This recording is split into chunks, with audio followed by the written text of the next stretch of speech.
Professeur Kiti, il y a de ces observateurs de la vie politique qui estiment que le calme que nous observons à la veille de ces élections générales de 2026 résulte du succès des réformes politiques engagées par Patrice Talon. Je ne pense pas. Au niveau des démocrates aussi, on n'a pas moi, je ne pense même pas qu'il y ait du calme. Parce que, bon, ce sont les partis politiques qui animent la vie politique. Donc, on voit les partis politiques qui continuent d'animer la vie politique. Il y a UP qui organise des sorties, des rencontres avec les militants, le BF de même, le parti Les Démocrates aussi le fait régulièrement. Et hier ou avant-hier, nous étions encore à Paou. Le président Boni Yahi aujourd'hui à Kétou pour rencontrer les militants. Donc il n'y a pas de calme, à mon avis. Mais seulement que le système partisan, tel que le gouvernement l'a décrété et accepté par une assemblée monocolore, a exclu la société civile de la conquête du pouvoir politique suprême. C'est-à-dire en d'autres termes? C'est-à-dire que aujourd'hui, même si vous êtes citoyen béninois et que vous avez de belles idées, et que vous n'appartenez à aucune des formations politiques, voilà, et que vous n'appartenez à aucune des formations politiques, vous ne pouvez pas être candidat aux élections ou bien à l'élection présidentielle. C'est dommage parce que ce n'est pas le cas dans les vieilles démocraties dont nous avons hérité le système de dévolution du pouvoir politique par voie électorale. En France, ce n'est pas le cas. Aux États-Unis, ce n'est pas le cas, ainsi de suite. Donc, c'est mal encadré ici. Et c'est ça qui fait que nous avons l'impression qu'il y a du calme. Et comme Agapit vient de le dire, ça n'a pas empêché quelques-uns de déclarer de manière véhémente leur candidature à l'élection présidentielle. Tout ça participe à l'animation de la vie politique. De la vie politique nationale. Ouais. Je reviens tout à l'heure, mais Agapit Nablo-Mafoïka, vous avez écouté tout à l'heure le professeur Kiti qui dit que les réformes politiques de Patrice Talon ont exclu la société civile, ou du moins ces citoyens qui ont des ambitions, mais qui ne sont pas des acteurs politiques, mais qui ont de belles idées pour le développement de leur pays. Mais la société civile, ce n'est pas leur rôle d'être politique. Pour moi, je suis de l'école où j'estime que d'abord l'expression société civile, il y a qu'au Bénin, en Afrique, qu'on développe ce genre de théorie. Sinon, je connais qu'on est défenseur des causes. Et on est militant de certaines causes. Ah, vous êtes en France, vous avez Nicolas Hulot, il est défenseur de l'environnement, mais il n'a pas un mouvement qui s'impose aux politiques. Il met son offre. Et quand il est entré au gouvernement de Hollande, il a compris qu'il ne pouvait pas être militant des causes écologiques et être aussi au gouvernement. On a connu les José Bové, on a connu ces cas. Aux États-Unis, vous pouvez être candidat à la base, mais vous ne pouvez pas finir. On a eu les Michael Dukakis. Mais combien de milliardaires ont à s'imposer jusqu'à devenir candidat au niveau national? C'est pas évident. Depuis que les États-Unis fonctionnent, depuis cette enquête-là, avec cette constitution, combien de candidatures on a eu en dehors des démocrates et des républicains? C'est rare. Beaucoup démarrent, mais ils finissent pas.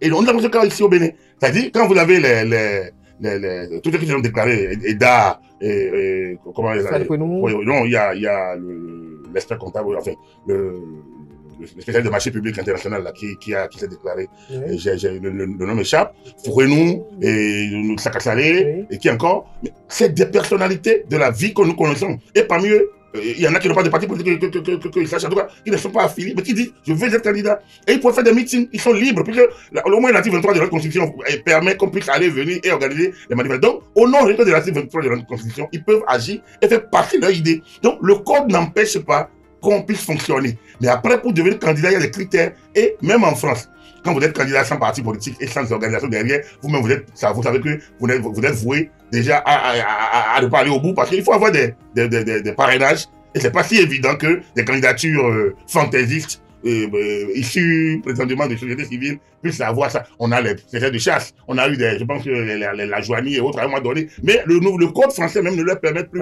la législation française ne leur permet plus à terme d'être candidat au bout, parce qu'il faut qu'ils aillent avoir des parrainages, ce qui n'est pas si évident. Merci à vous, Agapit Nablo-Mafoïka. Mais professeur Kiti, tout à l'heure, lorsque vous estimez que les réformes excluent tous ceux qui ont des ambitions et qui ne sont pas issus d'un parti politique, mais lorsqu'on y voit de près, est-ce que quelque part, les partis politiques ne peuvent pas soutenir un citoyen qui a de belles idées?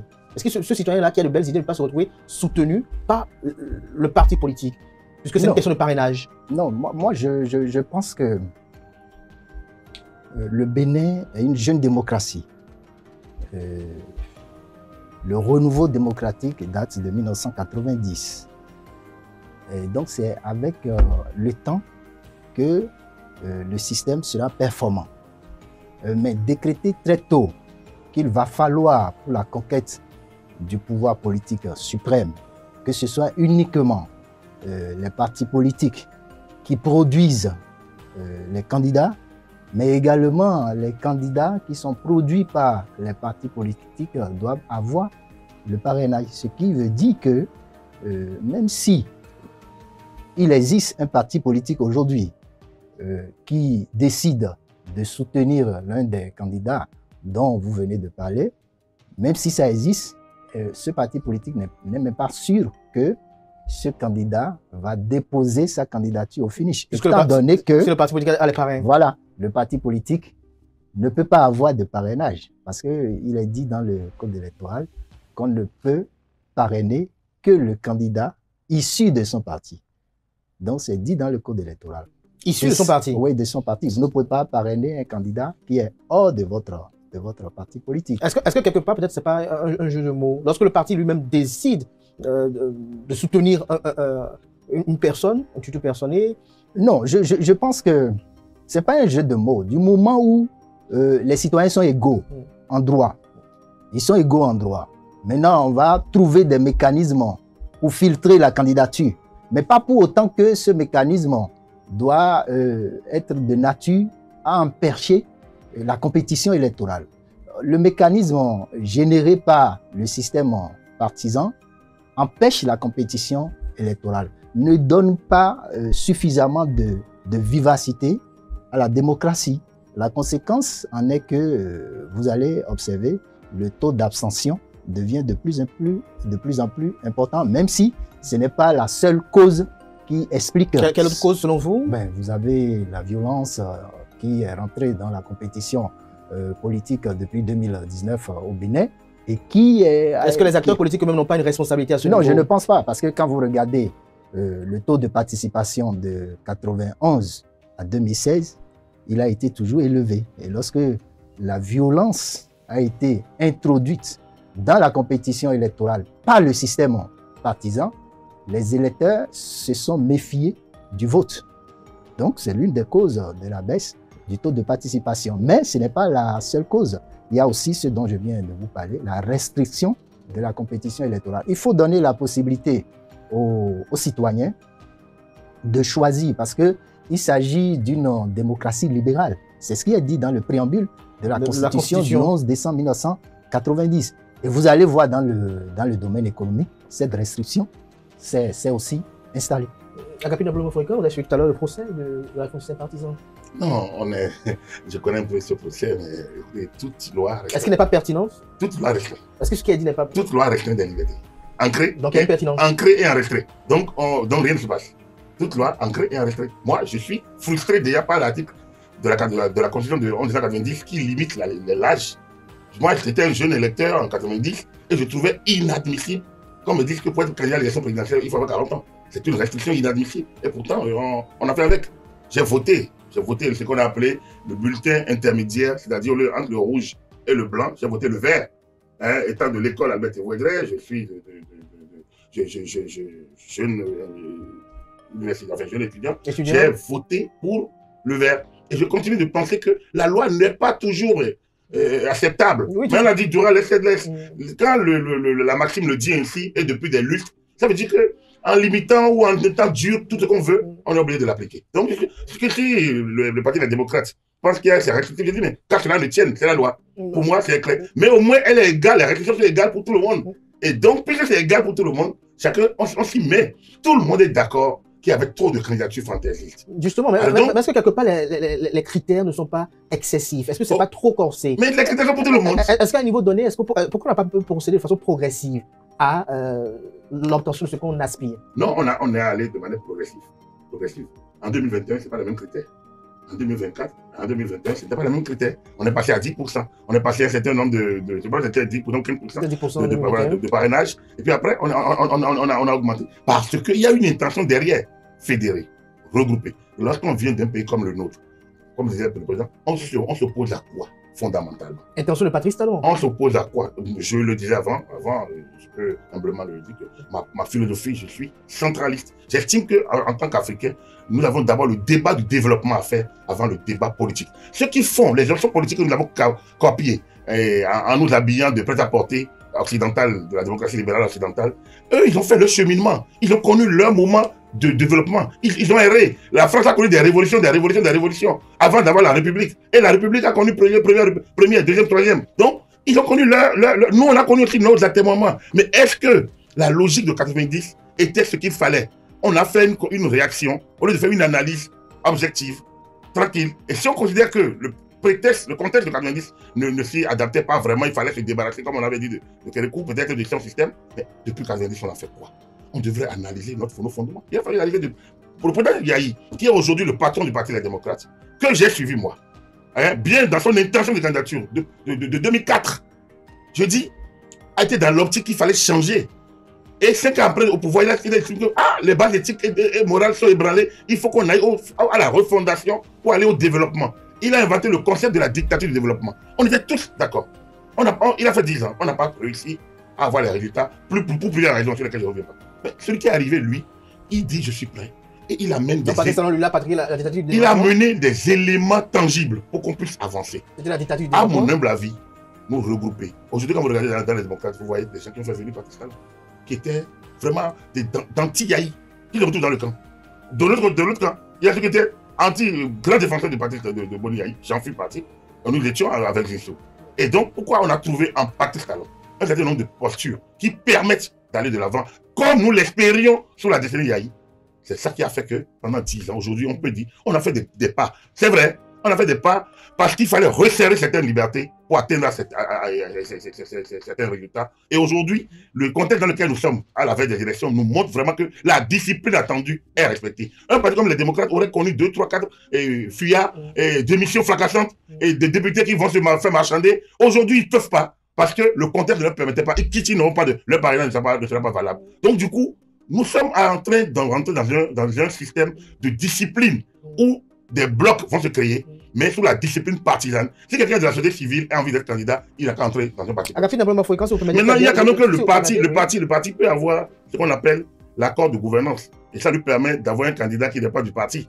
C'est-à-dire qu'avec l'accord de gouvernance, ça veut dire que le parti peut aller choisir son candidat ailleurs s'il estime que... Pourvu qu'il soit d'un parti aussi. Non, pas nécessairement. Il peut trouver une personnalité, quelle qu'elle soit, avec laquelle elle a un accord de gouvernance qui lui permet... Mais tout à l'heure, le professeur qui a soulevé un aspect qu'au niveau du parrainage... Non, le code n'a pas dit que le candidat doit nécessairement... Le candidat doit avoir l'aval du parti. Mais le candidat ne doit pas être nécessairement... Non, dans le cadre de l'élection présidentielle, il n'y a pas d'accord de gouvernance. L'accord de gouvernance, c'est dans le cadre de l'élection, des élections législatives. En ce qui concerne, oui, en ce qui concerne l'attribution des sièges. Oui. Au-delà, moi, je pense que j'ai bien suivi mon ami Agapi Napoléon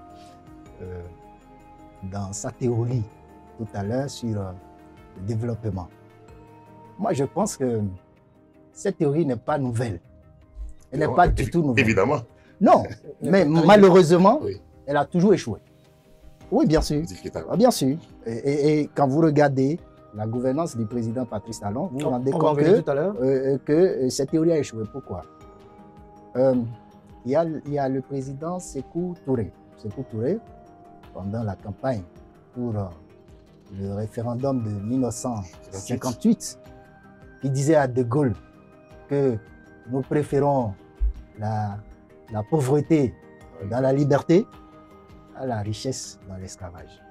En fait, c'est profond ce qu'il avait dit, parce que c'est la liberté qui permet la réflexion, qui va générer des idées dont l'application va permettre de faire reculer la pauvreté. Or, l'esclave ne réfléchit pas, il applique les ordres de son maître. Il n'a pas de liberté, il n'a pas de réflexion. C'est qui l'esclave ici? L'esclave ici, aujourd'hui, c'est le peuple béninois. Comment? Parce que on nous impose une idéologie qu'on a appelée l'idéologie développementaliste. On privilégie les droits économiques et sociaux aux droits politiques.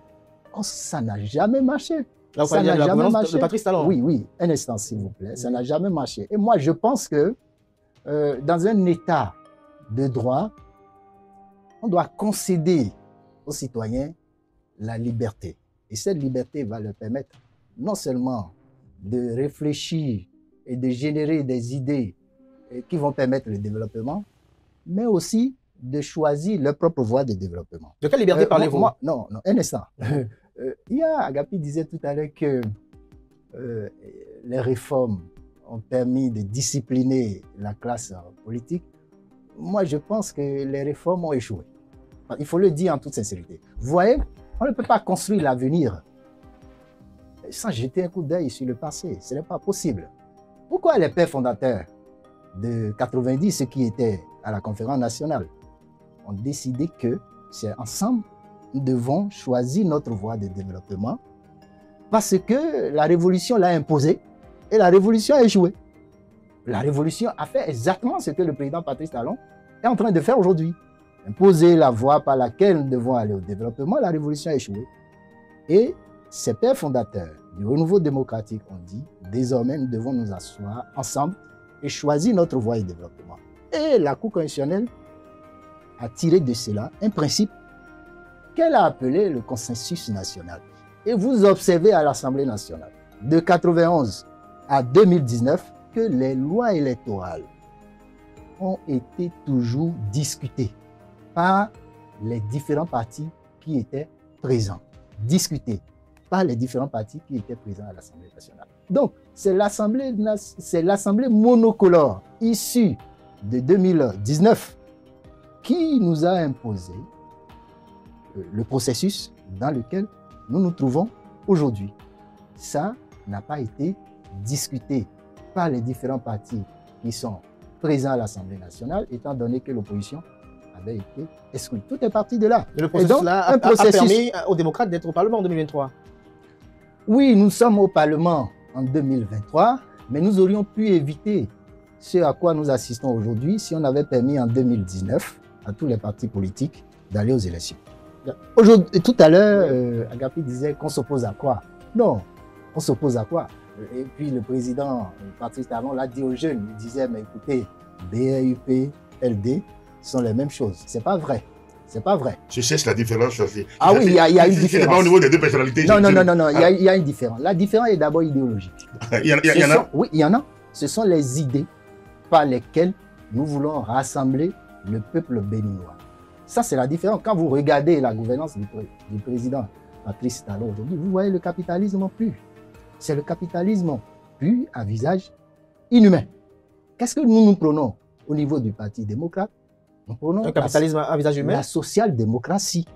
C'est-à-dire une démocratie dans laquelle plutôt on tient compte des besoins des populations pour élaborer les politiques publiques. Et non une démocratie qui écrase les citoyens. C'est d'abord la différence, c'est ça. Quand il dit BRUP, les démocrates, il a tort, ce n'est pas la même chose, pas du tout. À travers l'idéologie d'abord, on sent la différence. À travers les projets de société, on sent également la différence. À travers le discours de contestation de sa gouvernance, on sent la différence. C'est une erreur de dire ça aux jeunes, parce que ce n'est pas une bonne référence. On donne aux jeunes quand on leur dit les partis que vous avez là sont les mêmes choses. Non, pas du tout. Chers jeunes, les partis que vous avez ne sont pas les mêmes choses. Chers jeunes, les partis que vous avez sont les mêmes choses parce que moi, j'ai fait partie, je dis toujours, j'ai resté dans l'antichambre de la gouvernance Yahi. Je ne pense pas qu'il soit plus social-démocrate que Bruno Amoussou, que Abraham Gigeloui, que le professeur Djikola Olé et que Mathurin Nago, quand je les prends, qui était d'ailleurs le répondant au Parlement. Je ne pense pas parce que le président Yahi a une qualité. C'est un harangueur, un bon populiste. Je dis toujours, dans les mouvements politiques, il est plus classable dans une posture que dans une idéologie. Il est plus populiste, un banquier qui est social-démocrate. Je vais chercher, je ne le vois pas. Hein? Dans son fonctionnement, il n'est pas social-démocrate pour Yahi. Je le dis et je le... Par contre, il est un harangueur, c'est un charmeur, c'est un séduiseur, ou un séducteur, merci. C'est un séducteur. Donc, c'est quelqu'un qui sait parler. Et il est de son milieu. Ouais. Et pourquoi les démocraties occidentales ont gardé la monarchie dans la plupart des cas? en dehors des États-Unis, qui ont un système fédéral différent, avec des grands électeurs. Vous voyez, quand vous regardez chaque système, vous allez voir l'histoire. Vous voyez, quand vous prenez quelqu'un comme Boni Yayi, vous prenez quelqu'un comme Patrice Talon, c'est deux postures différentes de la gestion, deux postures comportementales différentes, mais qui peuvent ensemble normalement concourir s'ils s'entendaient. Parce que l'un a peut-être l'art d'haranguer, l'autre sait haranguer, mais il dit, laissons le verbiage et allons à l'action, parce que une plaie gangrénée n'a pas besoin de théorie, a besoin de chirurgie et donc de mesures draconiennes pour aboutir aux conséquences. Alors, entre ma population souffre, je ressens la douleur de celui qui a la plaie gangrénée, donc on ne fait rien, on caresse dans le centre de poil, on met un peu, on tourne autour, on laisse, ça se gangrène, et on laisse, et puis au plus des cas, ça pourrit, ça tue. Et je dis, bon, ok, vraiment, je suis désolé, mais je suis obligé d'appliquer la thérapie. Voilà les deux postures. Patrice Talon est un homme d'action. Il a vu venir. J'ai posé le procès tout à l'heure, il dit qu'en 72 on a imposé, on n'a rien imposé. Quand les militaires sont arrivés, toute la force vive de l'époque ont soutenu, quand Mathieu Kérékou dit vive la révolution, à la fin, mais ça a drainé tout le monde. Le discours programme pour une politique nouvelle d'indépendance nationale était l'œuvre des jeunes, plus jeunes que vous aujourd'hui, moins jeunes que vous aujourd'hui, mais à l'époque, en 72, c'était eux, c'est eux les quelques rares qu'on a aujourd'hui qui sont là encore, mais c'est eux qui ont contribué. Après, la question est de savoir est-ce qu'il faut inclure l'idéologie ou pas. Et c'est la question de l'idéologie qui nous a conduit, peut-être, à choisir le maximum Lénine. Mais le contenu de la politique de 72 à 75 était celle de 72. Le discours programme de 72 est encore d'actualité. Et normalement, si notre système éducatif était un système vraiment cohérent, on devrait l'apprendre, on devrait l'afficher dans les salles de classe. Pour que les jeunes comprennent que le Bénin n'est pas né aujourd'hui. Et la politique, la chute du PAPB, n'est pas due au système.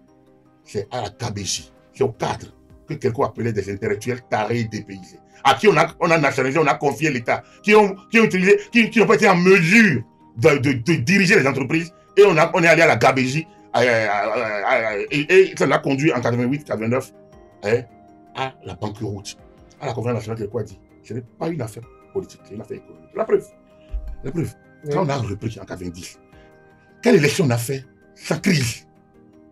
Je ne voulais pas parler de 91, on a dû donner l'amnistie à Kérékou, avant qu'il ne reconnaisse sa défaite. Je ne voulais pas parler de 96, où Kérékou a tenté, ce qu'il a appelé le troisième tour au roi des arts, a tenté de s'opposer ici. Et le livre de notre doyen, Dr Emmanuel Adjovi, résume une présidentielle en Afrique, l'élection présidentielle de 96 au Bénin. En lisant, ça résume ce qui s'est passé. Je ne sais pas si vous avez intérêt à le lire, c'est en votre livre, Tatala, en Internet. Ensuite, l'élection de 2001, où Kadila Janaï et la RB disent que c'est le jour le plus sombre et qu'ils vont aller à l'investiture en noir pour montrer que la démocratie est en deuil. En ce moment-là, en 2001, Soglo, qui est arrivé au second tour, a refusé d'aller au second tour parce qu'il estime que son prédécesseur, son challenger, a fait bourrer les urnes alors qu'il était aux élections. On est allé au premier tour, il refuse d'aller au second tour. Adrien Mbedi, le troisième, refuse d'y aller. Donc, je n'ai pas. Quand vous regardez, en 2006, c'est peut-être l'élection la plus aboutie avec la société civile qui s'est impliquée pour qu'on puisse organiser les élections. Tout le monde a voulu un changement et on a accompagné Boni Yayi. Mais la même société civile s'est retournée contre lui très rapidement. Parce que Boni Yayi a une vision, un bon thérapeute, comme je l'ai dit, mais c'est pas un bon. Il fait le diagnostic, il n'arrive pas à mettre la thérapie. Donc, du coup, très tout le monde l'a quitté. Vous voyez, le professeur a dit beaucoup de choses tout à l'heure sur Yayi et sur le gouvernement Talon, sur lesquels je ne peux pas. Parce que je dois commencer par les dire, je vais. Mais en 2019, demandez à Eric Ndete pourquoi il a fait partie de la commission paritaire avec Adrien Mbedi, qui devrait aboutir à réformer la loi électorale pour permettre à tout le monde d'aller aux élections. La commission mise en place au palais, sous la présidence de Mbedi Adrien, qui devrait aboutir à corriger les textes. Parce que ça a dit, je conçois que ce n'est pas normal que ce soit les partis me soutenant celles qui aillent aux élections. Et donc, le président Mbedi a fait tous les correctifs possibles tant que ça ne viole pas la Constitution. Ils sont allés, commission paritaire. Ils ont signé un mémorandum. Ils sont allés présenter ça à Gaba Yaya et Remundete. Ils sont allés présenter ça au président Yayi. Il a dit quoi? Qu'on donne le quitus à tout le monde. Et qu'on donne le récépissé. C'était la question donc du récépissé. Comment dire, de certificat de conformité. Qu'on donne le certificat de conformité à tout le monde et que tout le monde aille aux élections. Pour un ancien président, quelqu'un qui était aux élections pendant 10 ans, a été aux affaires pendant 10 années, quelqu'un qui a connu une élection de 2011, où on est allé aux élections où la Cour a imposé une lépée qui n'existait pas à l'époque, malgré le vote de la loi par le Parlement, pour abroger lorsqu'on dit donner à tout le monde, mais c'est qu'on se méprend sur le fonctionnement des élections. Donc, si on n'a pas été aux élections, il y a eu ce qu'ils ont appelé le Parlement monocolore.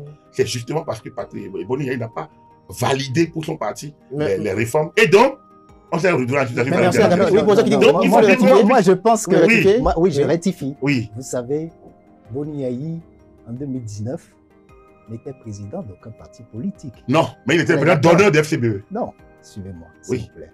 Demandez à Eric Boudété et à Gaba Yaya. Je donne la référence. Oui, alors, on va s'écouter, oui. Ce que le président Boni Yayi a dit, mais c'est ce qu'il fallait faire. Et quand ça n'a pas été fait, vous avez vu les conséquences. Oui. Les pertes en vie humaine. Au-delà de ça, moi, je pense que en matière de social, on ne peut jamais comparer le président Patrice Talon et l'ancien président Boni Yayi. C'est incomparable. C'est incomparable. Ils ne sont pas les mêmes. Tout le monde arrive aujourd'hui à dire que celui qui a le plus fait du social dans notre pays, c'est le président Boni Yayi. Le social sur Boni Yayi, c'était quoi? Écoutez, non, ce sont pas. Le social, ce sont les réalités. Pour nous rafraîchir la mémoire, vous avez par exemple le microcrédit aux plus pauvres. Vous avez le microcrédit aux plus pauvres. Renforcer tout ceci. Non, au moins, je prends le microcrédit aux plus pauvres. Vous avez suivi toutes les récriminations autour de cette opération? Il peut avoir de récriminations. Non, écoutez, c'est un autre aspect. Boni Yayi n'a jamais dit à la télé, allez politiser le microcrédit aux plus pauvres. Il n'a jamais dit ça. Mais il a créé, on l'a vu, on a vu l'impact sur la vie économique béninoise. On a vu ça. La gratuité de la césarienne. Les enfants, le traitement, les soins aux enfants de 0 à 5 ans. C'était sous le président Boni Yayi. Et la gratuité au niveau de l'enseignement. C'était le président Boni Yayi. Aujourd'hui, non, même si c'est à 5%, même si c'est à 5%, même si c'est à 20%, même si c'est à 50%, 70%, il l'a fait. Aucun président n'a autant fait dans notre pays. Ça, il faut le reconnaître. Hein? Même à l'université. C'est parti du président Boni Yayi. C'est parti de lui. Les recrutements, le reversement des enseignants, c'est parti de lui. Aujourd'hui, les enseignants sont chosifiés au niveau du primaire et du secondaire. Donc, dire que le président Boni Yayi est un bon banquier qui n'a pas fait du social, je ne suis pas d'accord avec vous. L'histoire est là, on peut aller consulter. Maintenant, vous avez parlé du PRPB. C'est vrai qu'il y a eu le discours programme, on ne refuse pas. Mais le parti unique, quand il a été créé, les conséquences nous ont conduit à la banqueroute dont vous parlez parce qu'il n'y a plus la possibilité de critiquer. Il y a eu des exilés politiques. Sous la Révolution, on ne pouvait pas critiquer. Tous ceux qui critiquaient étaient arrêtés, emprisonnés, condamnés. Les plus chanceux se sont exilés.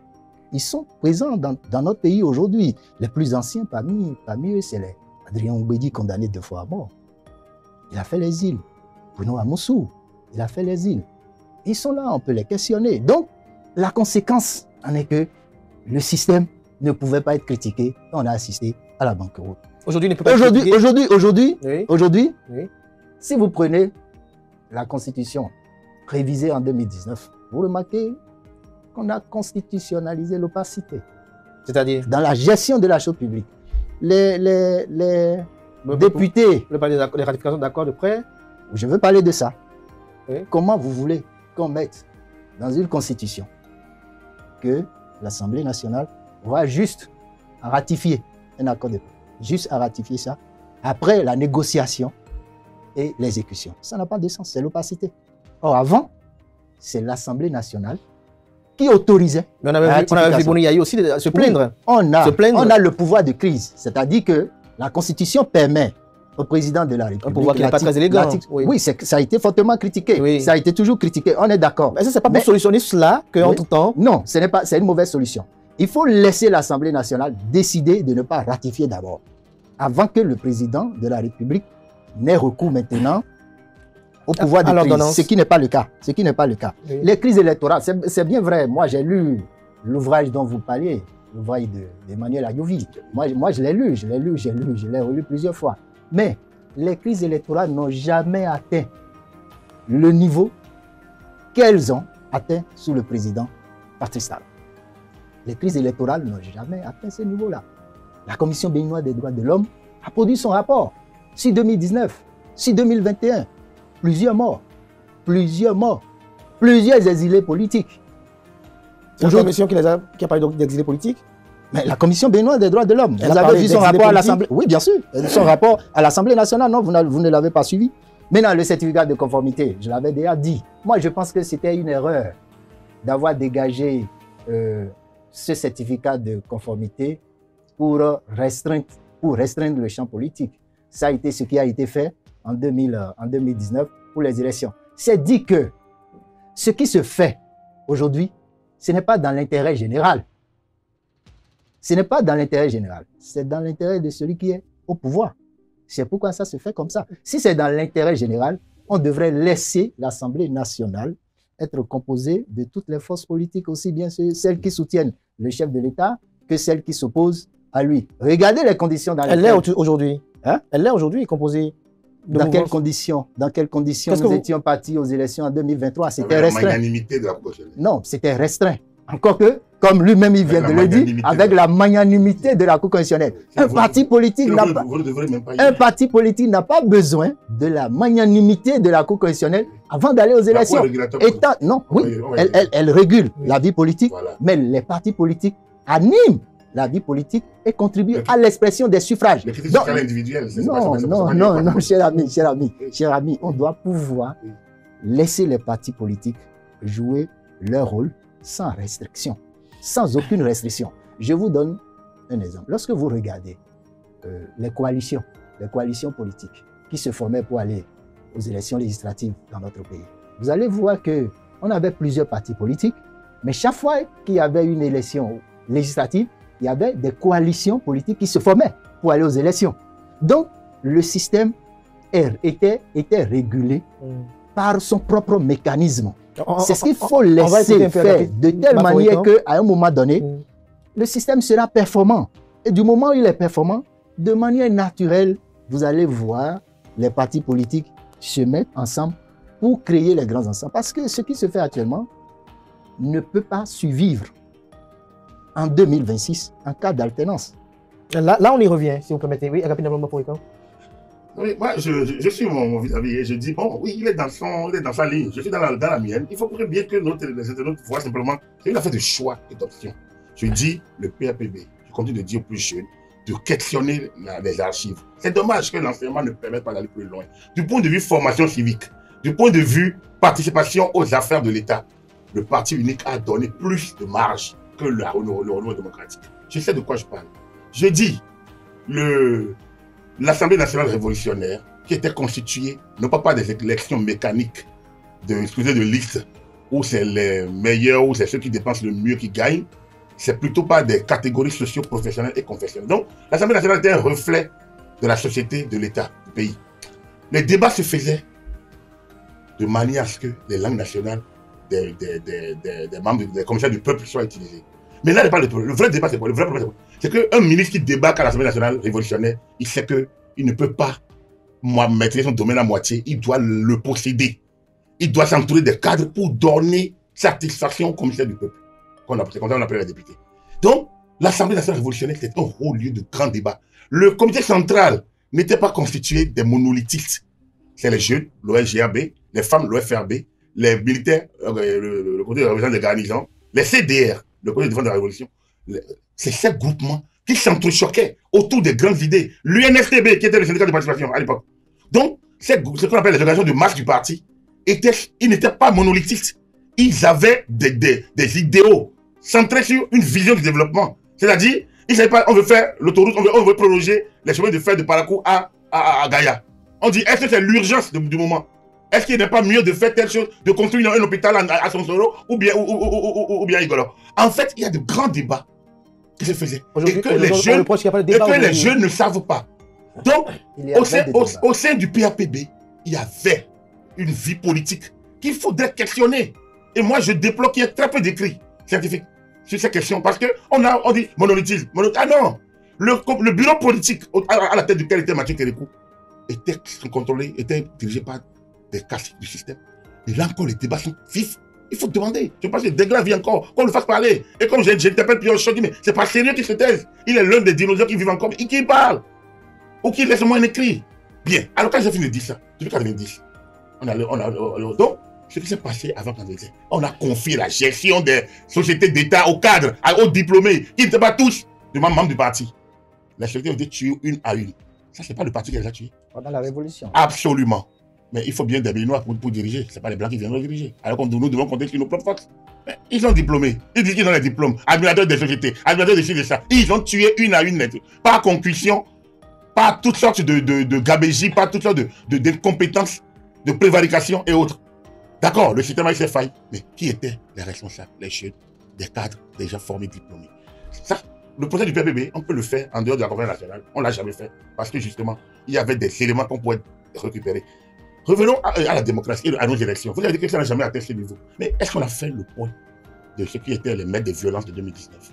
Moi, j'ai lu Amnesty International, j'ai lu la Convention des droits de l'homme, j'ai lu beaucoup.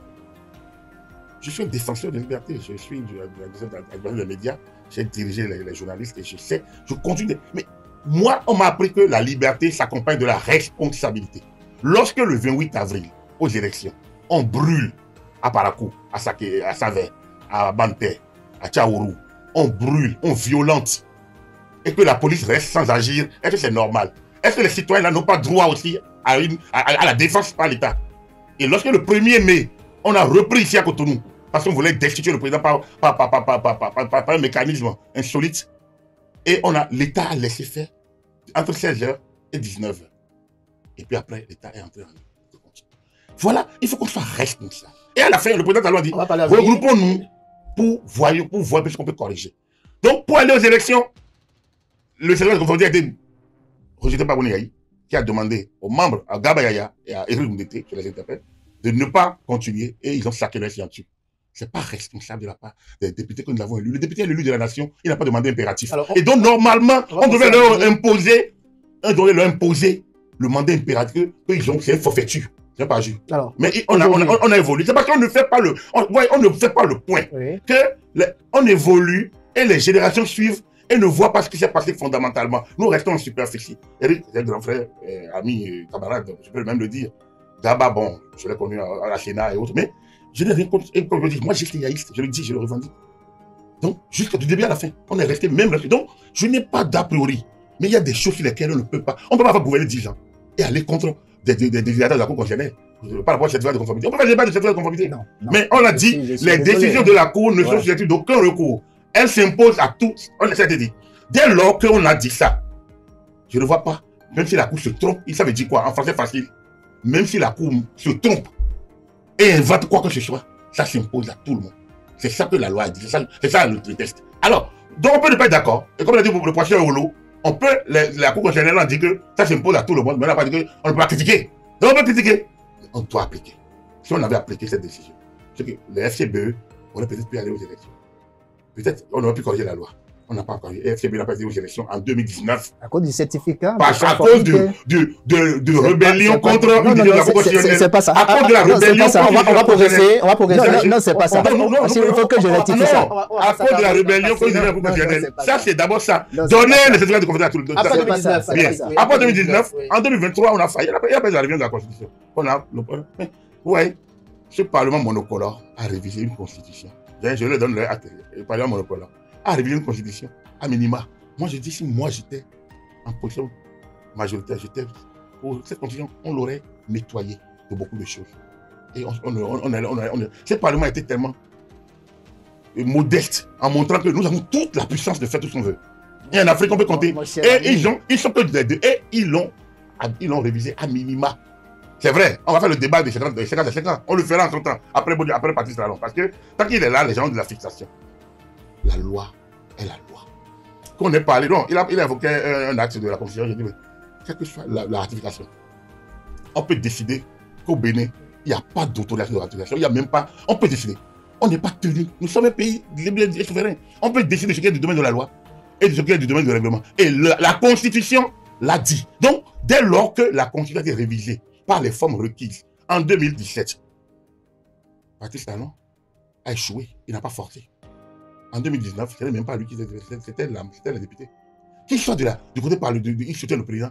Dans toute grande démocratie sérieuse, le Parlement est toujours en harmonie avec le gouvernement. Sauf quelques crises. C'est des exceptions où ils sont en opposition. Merci. Donc, la ratification n'est pas universellement dit que ça doit relever d'une autorisation préalable des députés. Donc, ce que nous essayerons fait partie de notre droit politique. Ce que nous essayerons fait partie de notre droit politique. Merci, on a compris. Il est important de... Moi, j'ai une question. C'est important. En quelques secondes, vous allez permettre qu'on puisse progresser et parler du cadre. Il est important de rappeler que la loi de révision constitutionnelle de 2019 a été déclarée par la Cour africaine des droits de l'homme et des peuples comme contraire à la Charte africaine des droits de l'homme et des peuples, annexée à notre constitution et qui fait partie du bloc de constitutionnalité.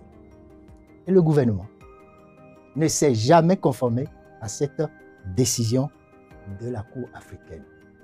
C'est pour vous dire qu'aujourd'hui, dans la réalité, le Bénin navigue dans le vide constitutionnel parce que la décision qui a été rendue n'est pas respectée. Or, c'est ça que le gouvernement s'est dit, que la loi de révision constitutionnelle qui a été adoptée, et c'est ça que le gouvernement applique. Au-delà de ça. Les normes, il y a des dérogations sur les normes communautaires. Non. Écoutez, le Bénin a fait l'option. Quand vous prenez la Constitution du 11 décembre 1990, vous allez voir la Charte africaine qui est annexée à la Constitution. De telle manière qu'elle fait partie du bloc de constitutionnalité. Ça n'a pas empêché la Cour constitutionnelle d'avoir des décisions sur la question. Écoutez-moi. Merci. Oui. Et la Cour constitutionnelle n'a jamais remis en cause ce bloc de constitutionnalité. Jamais. Mais a montré les Elle limites. ne l'a jamais remis. Mais a montré les limites des normes communautaires. Moi, je pense, au-delà de cet aspect que j'ai soulevé, moi, je pense que la souveraineté appartient au peuple. Exact. Et John Locke l'a théorisé. Le peuple, à tout moment, peut se soulever et renverser le gouvernant qui a été élu. C'est sûr. C'est qui le peuple? Mais pas la rue. Mais le peuple n'est pas la rue. Je suis d'accord avec vous. Écoutez. C'est qui le peuple? J'aime bien ce débat du peuple. S'il vous plaît. Vous savez, dans le processus de prise de décision, il y a des étapes. Il y a ce qu'on appelle en politique publique la panique morale. Il faut provoquer une panique morale qui va amener les uns et les autres à s'intéresser à ce qui se passe. Et c'est à partir de là que la mobilisation est faite. Donc le peuple est instrumentalisé? Non, le peuple n'est pas instrumentalisé. Le peuple n'est pas du tout instrumentalisé. Le peuple est éclairé. Il est éclairé. Le peuple est éclairé. Mais il faut des citoyens pour orienter ses choix, pour pouvoir amener le peuple à comprendre que ce qui se fait n'est pas dans son intérêt. Encore que, ce qui a été fait en 2019 et dont il parle n'est pas ce qu'il dit. Pas du tout. Des citoyens ont désapprouvé le vote, l'organisation des élections en 2019. Il y a les voies de recours. Non, ce n'est pas parce que, ce n'est pas, vous savez, au Burkina Faso et au Mali, cela s'est passé et l'affaire est partie à la CEDEAO et il était question pour la CEDEAO de dire si au Burkina Faso, il s'agissait d'un coup d'État ou d'une révolution. C'était embarrassant. Est-ce qu'au Burkina Faso, c'était un coup d'État ou une révolution? Or, la CEDEAO n'a pas prévu le cas de révolution. Voilà. Ce sont les la CEDEAO n'a pas une assemblée légiférante, ni une constitution. Ce sont les réalités de la vie politique et avec lesquelles il faut faire. Donc, il revient aux citoyens, et je dis aux citoyens, aux gouvernants, de gouverner dans l'intérêt général pour ne pas amener le peuple à se soulever. Je constate que Agapi Napoléon fait l'apologie du PPB, il est nostalgique. Non. Il est nostalgique, je remarque qu'il est nostalgique d'une période. Je refuse l'amnésie sélective. Peut-être, non, ce n'est pas l'amnésie sélective. Peut-être qu'il a été marqué par l'irresponsabilité des responsables par son parcours scolaire ou bien universitaire. Mais moi, je pense que, vous savez, ceux qui se sont réunis à la conférence nationale sont des gens très intelligents. Ce sont des Béninois très intelligents. Les reliques de l'ancien système. Non, écoutez, s'il vous plaît, ce sont des Béninois très intelligents. Et s'ils en sont arrivés à la conclusion que le système qui gouvernait là n'était pas bon pour le peuple béninois, et avaient décidé de changer de chemin et d'aller vers la démocratie, je pense qu'ils avaient des raisons de le faire. Écoutez, ce qu'ils ont proposé, qui avait été adopté en 90, nous a permis d'avoir une stabilité jusqu'en 2019, où sa remise en cause a provoqué encore l'instabilité qu'on dénonçait. Alors, on va suivre rapidement Agapit. Ah oui, c'est comme ça. Sur votre opinion sur son commentaire. J'aime bien la révision constitutionnelle de 2019 afin qu'on puisse progresser. J'aime bien la je ne suis pas nostalgique de passer. Je suis là pour rappeler ce que tout le monde fait en sorte de ne pas sortir. Votre commentaire. Donc, du coup, je vais le répéter. Non, il y a eu beaucoup d'écrits. Je dis. Si la période, il y a beaucoup d'écrits. Il y a eu beaucoup d'écrits. J'ai lu Banega. Il y a eu beaucoup d'écrits. Il y a eu beaucoup d'écrits. Les écrits. On peut en discuter, on peut discuter, garder le débat, mais je dis que les gens ils ont fait fort de diaboliser le moment, l'instant. Du point de vue science politique, je pense que nous avons besoin de revisiter le PPP. Mais ça a été toujours revisité. Pas qui? Moi, je l'enseigne. La révision, tu l'enseignes, mais à qui et sur quelle masse? Non,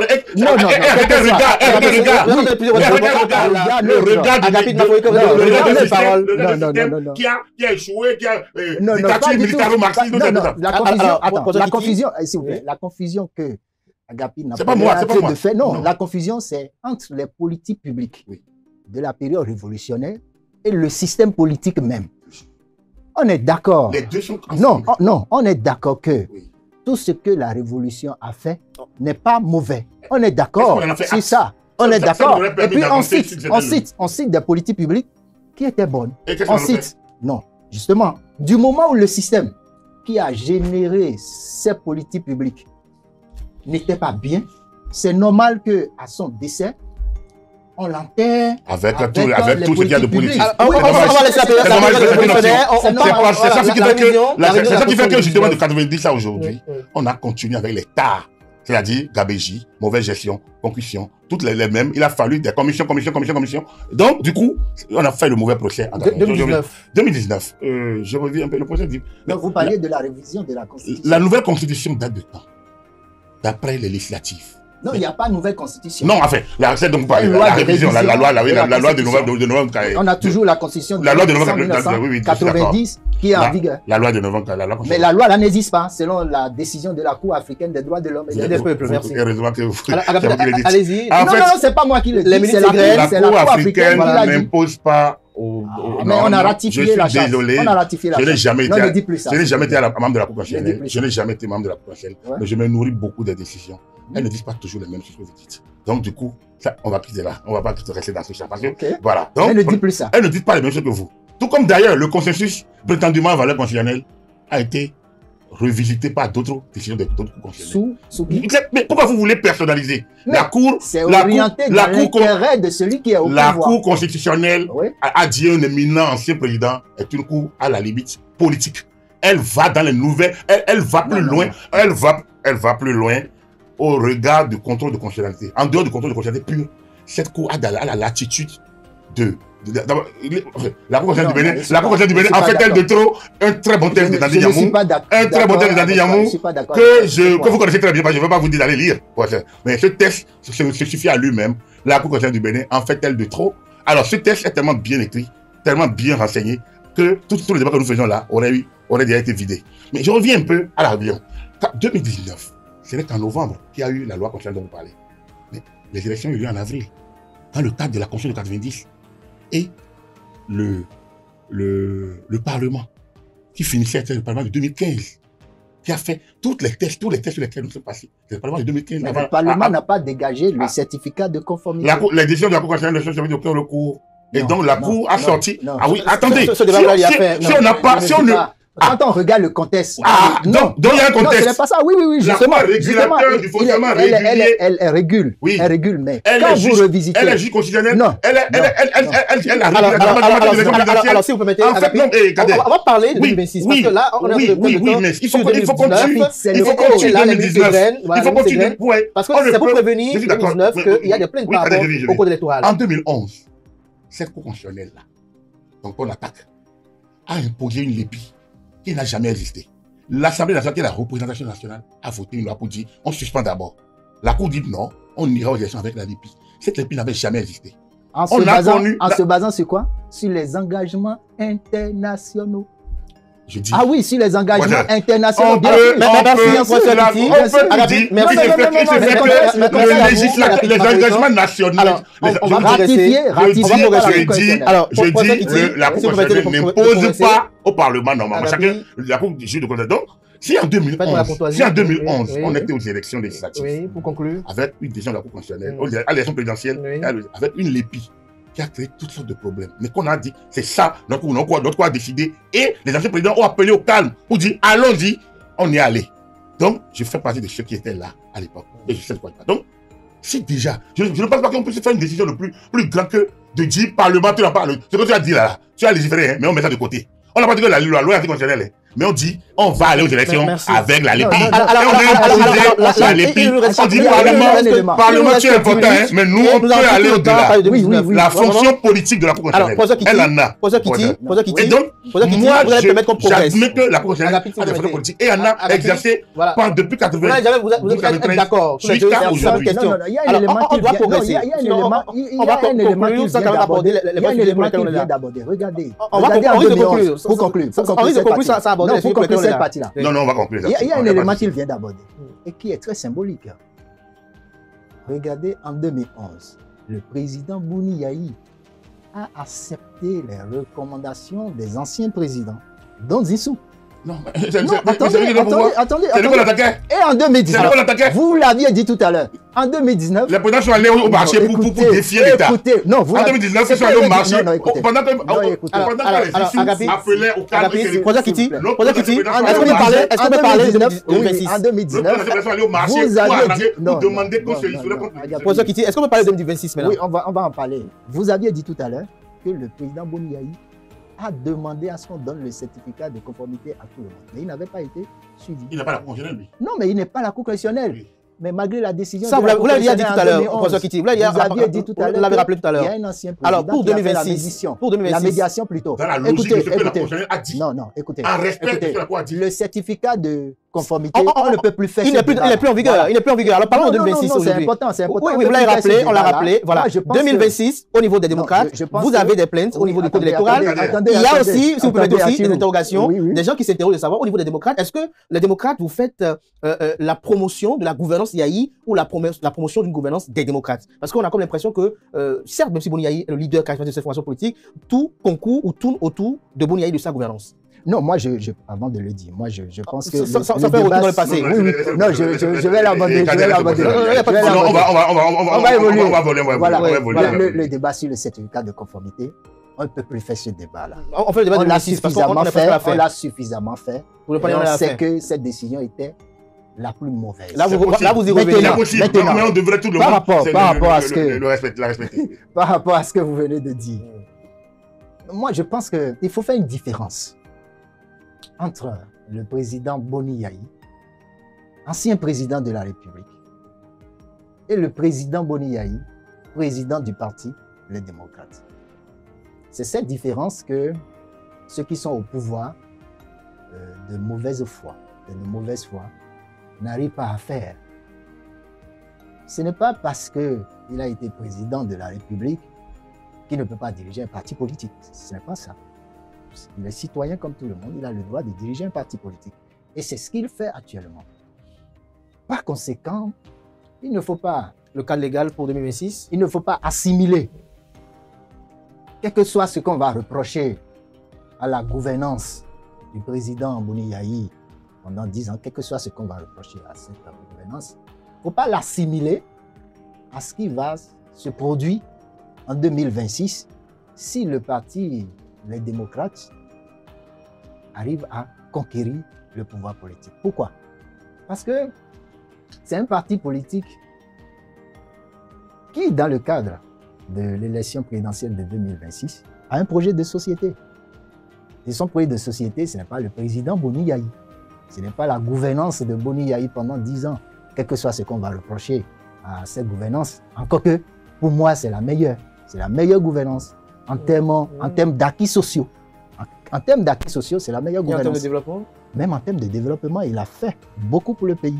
Moi, je pense qu'il a beaucoup fait pour le pays. Donc, il ne faut pas assimiler le projet de société du parti, non seulement à la personne du président Boni Yayi, mais aussi à sa gouvernance, quel que soit ce qu'on va reprocher à cette gouvernance-là. Le projet de société du parti est élaboré et le parti a défini une procédure, un mécanisme pour élaborer son projet de société.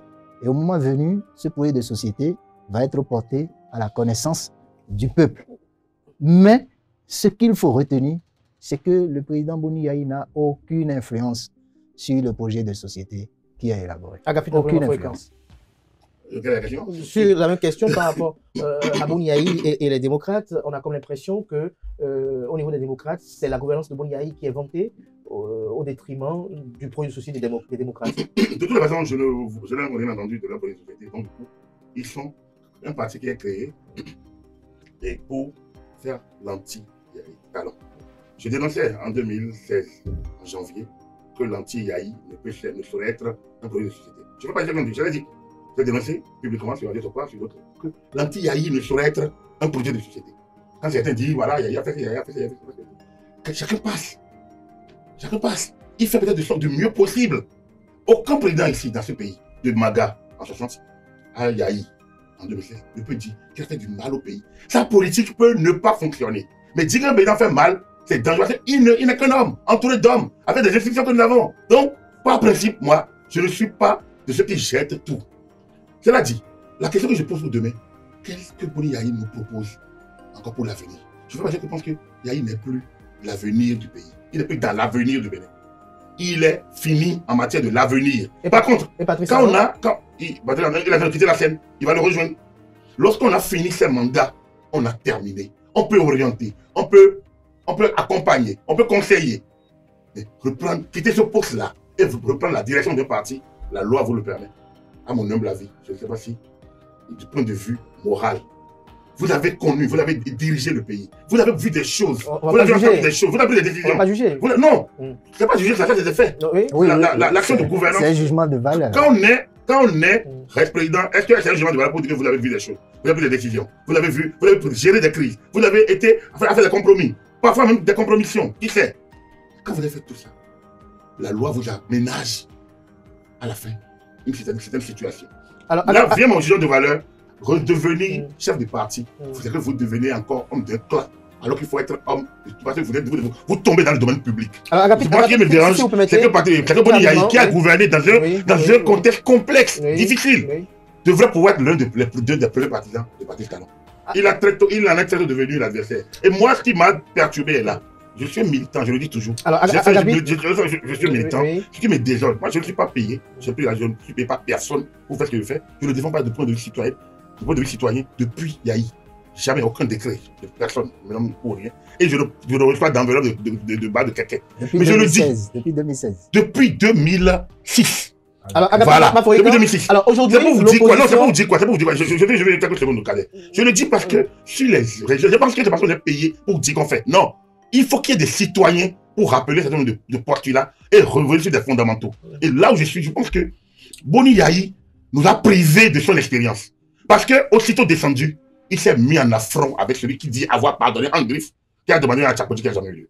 Donc du coup, on est dans une posture de contradiction entre ce qu'il a proclamé en tant que président et ce qu'il fait aujourd'hui. Moi, ce qui me dérange, je suis là. Pour ces élections de 2006 à Gapi, Bassirou, en dehors de tout ce qui est en train d'être organisé, pour ne pas oublier. Pour ne pas oublier. Un instant, pour ne pas oublier. En quelques secondes, vous aurez pas le temps de parler tout à l'heure. Là, vous risquez de le relancer. Il dit qu'il n'a pas fini son développement. Là, vous risquez de le relancer. Parce que Boni Yayi a le droit d'être chef de parti, mais il prive les autres. Boni Yayi est un acteur majeur de 2006, mais il se fait... Comment je le vois se promener? Il prône quoi pour demain? Quelle est la ligne? Quelle est la boussole? Il va vous répondre à ça tout à l'heure. Alors, il se fait que les partisans de Boni Yayi... C'est là, je vais répondre, Bachirou. C'est pas lui le candidat. On le voit partout se promener et dire des choses. Il est président de parti. Il a le droit d'y aller d'ailleurs. Il se fait que ses partisans, ses sympathisants, estiment que le code électoral comporte des dispositions qui doivent être toilettées. Malgré le fait que les dispositions communautaires proscrivent toute révision du code électoral jusqu'à présent, à partir d'un instant donné, certains continuent de scander ou appellent toujours à la révision de ce code électoral-là, nonobstant surtout cette disposition des 20%. Non, avant qu'il n'intervienne. On ne pourra pas avant qu'il n'intervienne, Bachirou, avant qu'il n'intervienne sur ce point-là. Moi, je Non, pense là, vous avez relancé le non, débat. non, c'est pas de relancer. Non, il a dit des voilà. choses. Il a dit des choses importantes qui méritent de clarifier. Oui, la votre parole, vous allez clarifier. Non, il a dit des choses importantes qui méritent d'être clarifiées. C'est ma position. Non, non, non.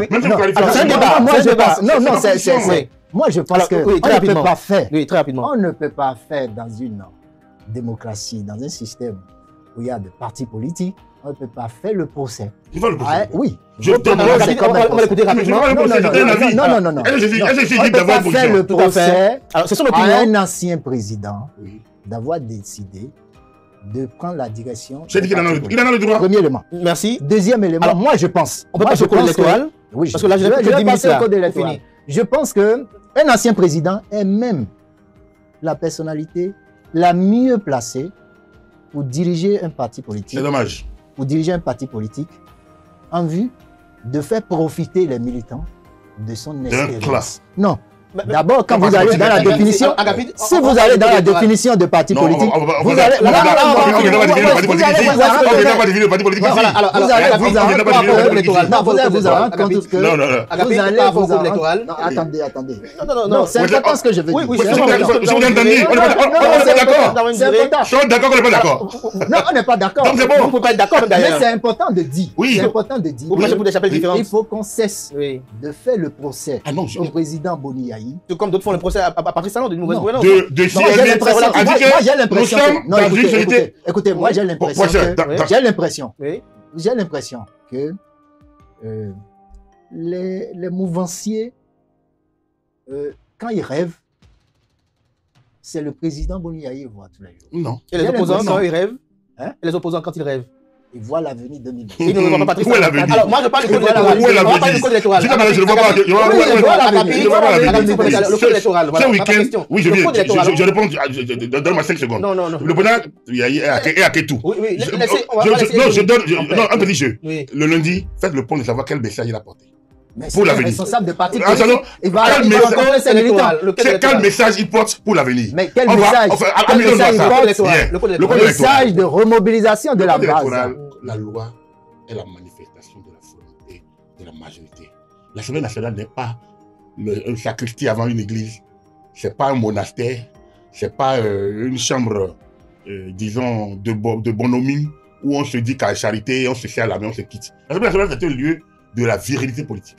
C'est là où chacun fait passer ses postulats et sa volonté de gouverner, ses points de vue. Lorsque le Patrice Talon estime, avec la majorité qu'il a, que Le code électoral est une transposition des intentions de Patrice Talon. de la majorité qui gouverne, il se fait que Patrice Talon a été élu dans le régime présidentiel pour gouverner. Et donc, il se donne sa majorité. Dans toutes les démocraties occidentales, c'est exactement ça.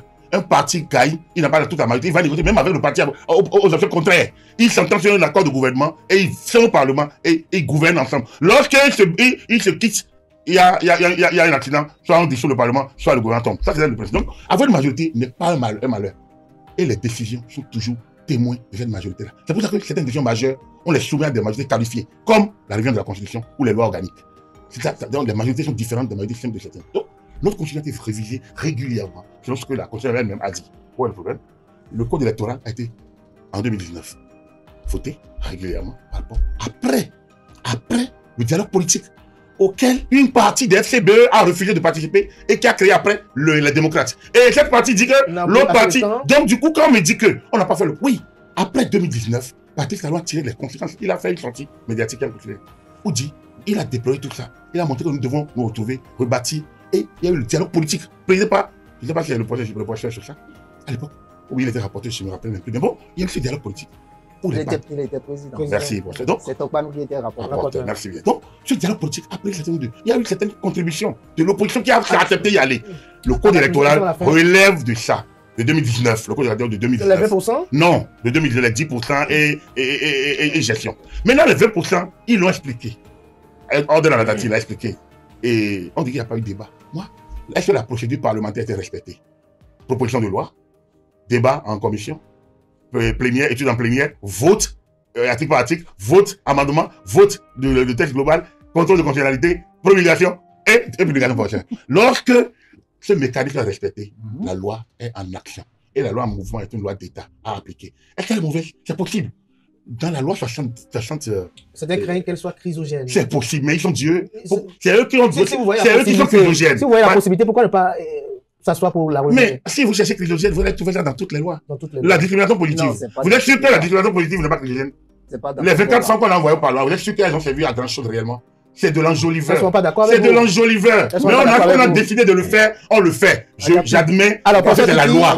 J'admets parce que c'est la loi. Pour conclure, Et quand il y a un caucus qui demande encore de l'heure de vas-y. il faut que les femmes se battent. Je ne suis pas anti-féminine, mais je dis, Merci. donc il y a ça. On peut aller sur d'autres choses. Je ne suis pas totalement d'accord avec tout. Oui, Mais je pense que les Professeur Kitty, 20%, sur les le code 20%, électoral, les 20%, nous sommes arrivés à la fin. oui, les 20% nous obligent à dire le président, à dire de l'avant, à rêver grand. À rêver grand. Donc rêvons grand. Et si on rêve grand et que personne là, On avisera. on a vu Il ça. a Alors, s'il y a des crises, alors allez-y. Non, non, Professeur Kitty. En 2001, Écoutez, en 2001, la Constitution n'avait pas prévu que si le deuxième abdiquait et que si le troisième, on a géré. Non, la On gère. Constitution a prévu. Non, C'est prévu la dans la Constitution n'est pas prévu. Ah, c'est la Professeur Constitution a Kitty, prévu. pas pour le code La Constitution a électoral. prévu. Oui, pas pour le code Oui, électoral. la Constitution a prévu. Et les 2 semaines, et les 2 En cas de semaines, désistement, oui. Allez-y. et les 2 Un semaines, instant. et les 2 semaines. Et La pour parler au second Cour, tour. Cour a donné son interprétation. C'est le président Mathieu Kérékou, Très bien. en 2006, qui a décidé de passer outre la décision En de la 2000. Cour. Le Non, code c'était électoral. en 2006. Ah oui, par rapport La régie me fait signe là-bas. Nous sommes par rapport au en train règlement d'excéder. Pour le code Donc, électoral. c'est pour Oui. dire Pour le que code- la non, un Cour donne instant. toute son interprétation. Non, Voilà. pour le code électoral. Voyez-vous, c'est la première fois dans notre pays qu'on voit un code qui est voté par la majorité au Parlement, Absolument.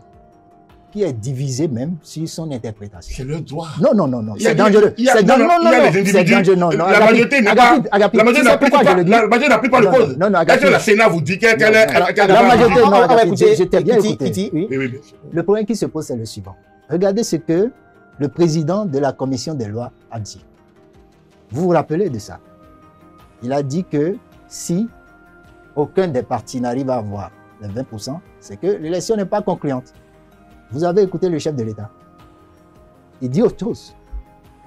Aucun de n'est Non, acteur. non, non, écoutez. Oui, d'accord. Non, non, Ok, ok, allez-y, ok, allez-y, ok. Professeur Kitty. Suivez-moi, Vous m'apprendrez que c'est pas eux qui suivez-moi, décident. s'il vous plaît. Oui. Suivez-moi, s'il vous plaît. Voyez-vous, la loi est inintelligible. La Cour constitutionnelle, le juge constitutionnel, pour rendre sa décision, peut recourir aux travaux de l'Assemblée nationale. Absolument. Mais si déjà à l'Assemblée nationale, là, ceux qui ont fait ces travaux-là n'arrivent pas à situer le juge Le constitutionnel juge passe en outre. sur ce qu'ils ont fait, Le juge vous voyez que le juge a d'autres moyens. vous voyez que c'est dangereux. Non, ça va Et être- Merci à vous. Non, non, non, un instant, Professeur, s'il vous oui, plaît. oui. Alors, c'est que dans la réalité, l'article 186 qui porte sur les 20%, quand vous le lisez, 146. 146 Oui, qui bon. porte sur les 20%, Mm. quand vous le lisez, vous vous rendez compte que cela ne s'applique pas à toutes les circonscriptions. Les 20% s'appliquent circonscription par circonscription. Absolument. C'est ça, la réalité. C'est-à-dire que lorsqu'il faut attribuer les sièges, d'abord, il faut remplir les conditions des 10% 10%. au niveau national. On arrive dans les circonscriptions maintenant. On prend parti politique par parti politique. On applique les 20%. On applique l'accord de coalition parlementaire. Lorsque un parti n'a pas les 20%, on va regarder s'il y a un accord de coalition parlementaire et on tient compte de l'accord de coalition parlementaire pour pouvoir attribuer Là, vous les expliquez sièges. la loi. Oui, mais c'est ça, en le- principe. Mm. Mais le président de la commission des lois dit autre chose. Le président de la République dit autre chose.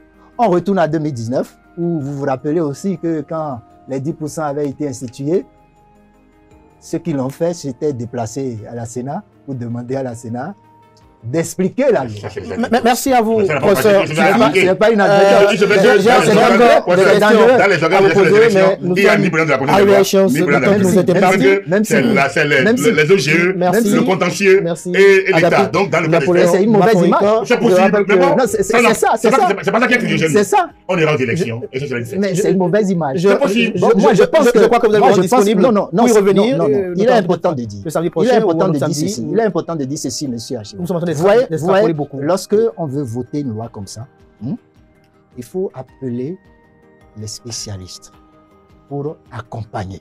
C'est possible tout ça. Vous voyez? C'est même souhaité. Pour accompagner. Non, mais c'est comme ça. Est-ce que là, aujourd'hui, vous croyez toujours à une modification du code électoral? Vous espérez toujours? Non, c'est fini. Les gens font souvent appel au traité de la CEDEAO sur la gouvernance, le protocole additionnel. Attends, pour dire que ce n'est pas possible. C'est encore possible selon vous? Il faut qu'il y ait un consensus de tout le monde. Quand il y a un consensus, voilà. Même à la veille, quand il y a consensus, on peut modifier. C'est ce code électoral. C'est ce que le protocole Merci à vous. Je rappelle ne que refuse pas.